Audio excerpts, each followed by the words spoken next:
Alrighty, friends. So today we're doing our capstone lesson in our mind body connection month of curriculum. So, as a recap quickly, week one, we went over the science of mind body wellness.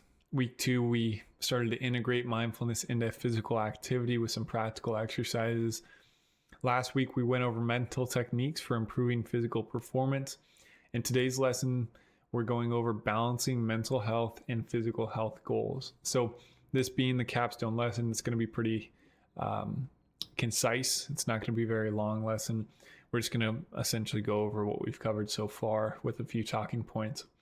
So, I broke today's lesson into two parts: strategies for managing both mental and physical health goals without burnout. And part two is practical tips for maintaining sustainable, balanced approach to wellness. So it's gonna be quick, like I mentioned. My goal with all these lessons is to provide you guys with actionable tools and protocols to help your overall life and your trading career as well. So if at any time I'm going too quickly, please slow me down. If you have questions, concerns, comments, just let me know in the chat and I will absolutely cover them as we go. So, all right, folks, without further ado, let's jump into it. So, I urge you guys to set realistic, achievable goals. It's so important for trying to succeed long term. And so, when we break down larger wellness objectives into manageable, specific goals that balance mental and physical health needs, we're going to see good things happen. So, that's what our goal should be. Is like for me, for example, my goal weight is 235 pounds lean. Again, I'm a big guy. I'm 6'6", so that's pretty manageable and not excessive in any way. And so, for me to reach that goal, I have to understand how many pounds I need to gain per week and what that consists of. How do I gain lean muscle? It's through strength training, high protein diet with a surplus of calories, but not too many calories that will end up stored as glucose and fat tissue and adipose tissue, if you will. So, breaking these big goals into manageable steps is, where we find success, where we find achievement, when we can implement daily activities towards those smaller actionable steps. So, setting realistic goals prevents overwhelming yourself, allowing for gradual progress without risking burnout, just like we covered. So, create a weekly schedule that includes both physical activities like workouts or stretching and mental health practices, like meditation or journaling. Adjust based on energy levels and progress. So, we'll get into the rule of thirds here in a moment. Let's see where I have that. It's not till the end of our lesson, but just understand that if we need to be listening to our body, and we have some points on that here shortly, but I'm not saying that, you do a hard resistance training day and you feel really sore, you don't work out the next day. No, you should be moving your body regardless every day. But if your body's going to tell you when you're hurting versus when you're injured, you just need to start to develop an ear for your body. If you're someone who, really doesn't eat well, doesn't work out, doesn't move a lot, and your body's kind of, doing its own thing and you're really not paying attention to it, it's going to be a longer development to develop that ear. But the more you move your body, the more you start to build that mind to body connection, the more you're going to understand what your body needs as far as nutrients, macronutrients and micro. And you're going to understand when, you're exerting yourself too hard, when your nervous system is pressed too much and you're fatigued beyond being able to do another big compound movement like a squat or whatever. So I just urge you to start, thinking in that manner where it's like, okay, I'm starting this new journey off into my, fitness, whether I'm 65 years old or whether I'm 18, I'm going to start by listening to my body. And so I'm going to start slow. I'm going to get used to the movements, whatever it is you're doing. So again, just quickly recapping that last point, create a weekly schedule that includes both physical activities like workouts and stretching and mental health practices like meditation or journaling. And I throw both of those in because we know how important your mind is related to your body and your body is related to your mind as far as having healthy mental health and physical health. So Prioritize rest and recovery. This is big. This is huge, actually. It's important to incorporate recovery days and mental health breaks as part of your wellness routine to give your mind and body time to recharge. So recovery helps prevent physical injuries and mental exhaustion, making it easier to sustain wellness efforts over the long term. Yeah, this stuff is pretty elementary. We know this, but on a deeper level, we need to understand that our body doesn't only need, a rest day once a week. We need rest every single night. Talking about sleep. So getting your sleep right will not only help you emotionally, physically, spiritually, mentally, the whole 9 yards, folks. This stuff is necessary to sustain healthy living. So how do you get your mind or your sleep right? Start setting an alarm for bedtime the same way you set an alarm for your wake up time. Whether it's, we should be aiming for 7 to 9 hours, regardless of age range. If you can get away and you feel really rested with 7 hours, that's cool. Nice. You can have more waking hours. If you need 9 hours, aim for 9 hours. Adjust that because it is oh so important. This is not a sleep lesson. We've covered that, how important sleep is in the past. Just understand it is so important for your mental health, physical health, spiritual health, emotional health. Everything relies on how well rested you are. And your body does detoxification at night for mental fatigue. A lot of these chemicals get stored up and then kind of washed away at night. And it's fascinating, amazing. Just prioritize consistency. Once you find consistency, everything else like, the quality of your sleep and the quantity will start to fall in line. Just aim for consistency, go to bed at 11 p.m., wake up at 7 a.m. If you can find that consistency, those other things will start to fall into play. So aim for consistency. If you guys want more information, you can DM me or ask, and I'll be sure to give it to you. Okay, so schedule at least one rest day per week for physical recovery and include activities like mindfulness or walking outside to rest your mind. This balance supports consistent progress without overtaxing yourself.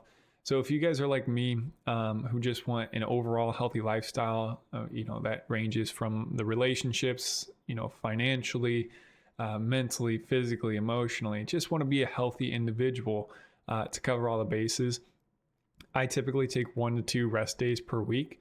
Now I'm on 2 weeks of rest, unfortunately, but it is really important that you do incorporate, if you are working out inside of a gym or outside 6 times a week, definitely leave, Sunday or Saturday to just relax, do something for your heart, and I'm not talking about cardiovascular exercise. I'm talking about something that really has sparked your interest since childhood. Like maybe it's fishing for you, or maybe it's, looking at the stars, or maybe it's just, having a beer with a buddy.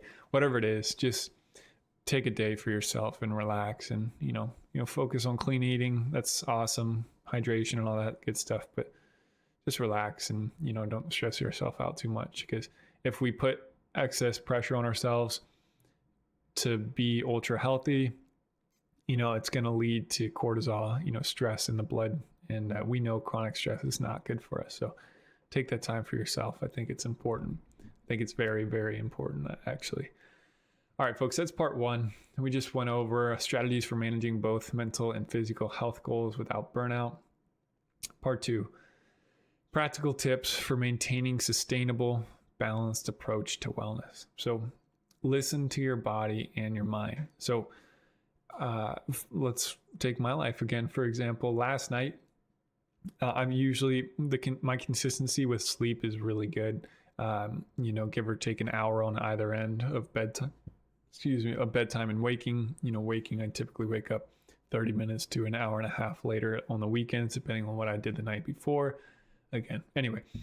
But last night I was really struggling to go to bed. I was, wrestling with God. I was wrestling with, certain things in my life, certain relationships, and I was just having trouble trying to get to bed. And I could feel myself getting more and more worked up, more and more anxious, more and more worrisome, and I knew it was just going to lead to me rolling in bed all night, and it's never beneficial. And I was able to recognize that after about 15 minutes of me wrestling with certain things, and I was able to sit up in my bed, take a few deep breaths. I did the physiological sighs, and then I just focused on box breathing. And then I laid back down and continued to do that box breathing. And I don't even remember when I fell asleep. So I think it's really important to listen to your body and your mind in that way. And, I have some physical examples as well, but when you find yourself in situations like these, lessons do provide practical tools and protocols for you to follow.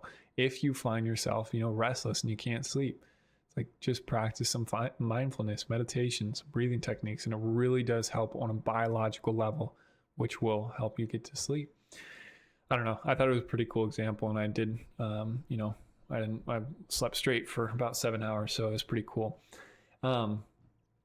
So to do more on listening to your body and mind, when we talk about diet, I think, another example from my life recently is we're running a cattle farm in Northern California, my father and I, and we got this mineral feeder. And so it's a bunch of different vitamins and minerals in 25-pound bags, and they're separated by little pieces of wood. And that we drag it out by trailer into the middle of the field. There's 20 different minerals, all 25 pounds each, a couple 100 pounds. And so the cows are so in tune with their body, they know exactly what minerals and vitamins they're deficient in, and will eat only what they're deficient in and leave everything else. And we found 2 minerals in specific. I forget the name of one of them. One of them was boron. Both in the first day, our cows ate all 25 pounds of the boron and the other mineral. Pretty crazy. There's a few others that they got, but that shows us that whatever they're feeding is lacking in boron and that other mineral, and everything else we can step up a little bit, and then some stuff is totally sufficient. They don't need more of. I think it's super cool, and we can also apply that to us on a normal, for day-to-day life. When we take pregnant women, for example, we all know pregnant women with certain cravings for different foods. And it's really interesting to me, hearing stories about pregnant women who don't even like fish and have never tried fish eyes, and all of a sudden, in their first or second, I forget which trimester it is. Maybe it's the third. Anyway, I'm not an expert, but they start craving fish eyes, the eyes of fish, and they've never had it in their life, nor does that sound appeasing to them. But funny enough, we know that in, I believe it's the third trimester, omega-3 fatty acids is super important for the healthy development of a fetus. And so there's tons of omega-3 fatty acids, vitamin A, vitamin B12, collagen in fish eyes. And it's just so interesting. This stuff is in our DNA. So the more we tune in to that ear of our body and our mind, the healthier we're going to be as whole. And again, just another quick example. The other day, I was cutting limes for my steak and for marination, and whatever is in limes, I looked it up. I forget what vitamins. My body was screaming at me to drink the lime juice, so I made some lime juice and I just swallowed it. But anyway, it's funny to me, and it's so miraculous and really cool. And all we have to do is listen to our body. So if you find yourself craving something like chips or cake or something unhealthy that you know to be unhealthy for you, look into the ingredients of that thing. And then you can start to break down like, hey, I'm not getting any B12 in my diet. Like, and my body's screaming for this thing that has B12 in it. I'm going to just take B12 or, something healthier besides, chips or cake, or maybe sodium you're lacking in, and all of a sudden you're going to feel better. So try that out next time you're feeling a craving for something unhealthy. It's pretty cool. Just start listening, folks. So on to my notes. Tune into your physical and mental cues to recognize when you need rest or a change in routine. Again, sometimes your body just needs a change from monotonous movement, and that's how you get stiff if you're not stretching and all that good stuff. So listen to your body. At the end of each day, reflect on how you feel physically and emotionally. If you notice signs of fatigue or stress, adjust your next day's activities to include lighter exercises or relaxing practices. So if you just had a long week in the office or a long month in the office or whatever it might be, and you want to work out, but your body's just telling you like, hey, like, I don't want to go to the gym today. And most of the time it's going to be really emotional. It's not going to be like a physical thing telling you to stay away. You're just going to kind of dread going to the gym. Well, maybe instead of, going and doing legs or back at the gym, maybe you do some paddleboarding at a lake near you if that's convenient. If not, just go for a run outside. Go somewhere where it's going to be beneficial for your emotional state. And, again, that's just really tuning into your ear, listening to what your body needs. And the more you develop that skill set, the easier it is to listen to it and to hear what your body needs. And my last point here, practice mindfulness and self-compassion. Self-compassion is so, so important, especially for our men out there. Women, of course, we need that as well, but it is a societal thing, especially, I should say everywhere that I know of, but especially in America. There's a lot of pressure on us men. So self-compassion is a necessary step in, a necessary part of living a healthy and sustainable lifestyle. So mindfulness and self-compassion help you stay connected to your wellness journey and avoid self-criticism, especially during challenging periods. So I want to jump into the rule of thirds if you guys haven't heard of it. I just heard about this recently, actually, not something I've incorporated for a long time, but let's say you have a goal, like maybe it's a health goal, maybe it's a diet goal, which would be health, maybe it's a relationship goal, whatever it is. Let's say, for example, you're trying to run a marathon in 3 months. So the rule of thirds kind of dictates or, sets a parameter for how you might feel, a third of the time throughout that training. And so a third of the time, you're going to feel really happy, my goodness. You're going to feel motivated. You're going to feel energetic. You're going to want to do the training. Another third of the time, you're going to feel like, okay, like just part of the routine. Let's get after it. Not really extra motivated. You're not really dreading it either. A third of the time, it's going to suck. And you're really, really not going to like it. When I heard this, I was like, wow, that's kind of been like how every big goal in my life has gone. Whether it's starting a business, whether it's, just work, your 9 to 5, or maybe it's a fitness goal like running a marathon. But giving yourself that self-compassion, knowing that this is part of the journey, knowing that, a third of the time, this is going to suck. You're not going to want to do it. But that's where the discipline comes in, that self-love, the deepest form of self-love, being disciplined, putting in that work towards a bigger goal because it's going to be beneficial for whatever it might be. So I thought the rule of thirds was fitting in this lesson when I heard about it. So, when we practice self-compassion, just understand, especially during challenging periods, like it's okay to have those emotions, to feel the things you're feeling. Just keep moving, and the seasons will change. The dawn will rise. Things will get better. I can promise you that. And our last little point here, practice self-compassion by acknowledging your efforts and progress, even if they seem small.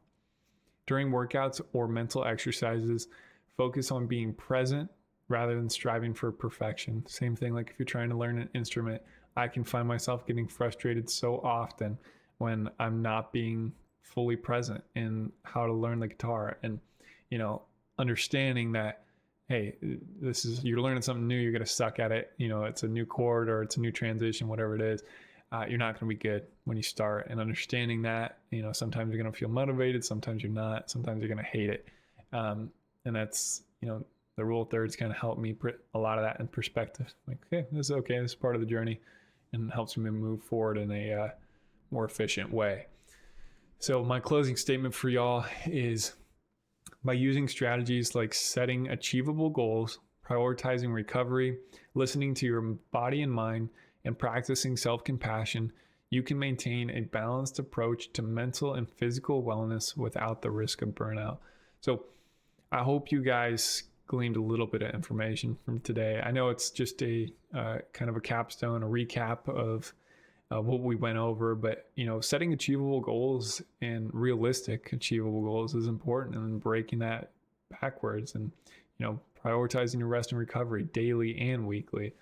And especially, I would say probably the most important thing I would say that you ought to glean from this lesson is starting to listen to your body and mind more and more. so you can develop that ear to know what you need, whether it's coming from your heart, your mind, your body, whatever it is, folks. So start to develop that ear, start to listen to yourself and your needs. And yeah, I think that's all I got for you. If you guys want to open it up to Q&A, I'd be happy to do so, answer any questions, or maybe just dialogue with you guys. If not, I encourage you guys to work out today. At a minimum, do some stretching or get some walks in, hydrate yourself, reach for the organic option next time you're at the grocery store, and tell your loved ones that you love them. We always think we have more time than we do. All right, folks. Well, it doesn't look like we have any questions or comments today. So have a wonderful day, and I will catch you guys tomorrow for our risk management class. See ya.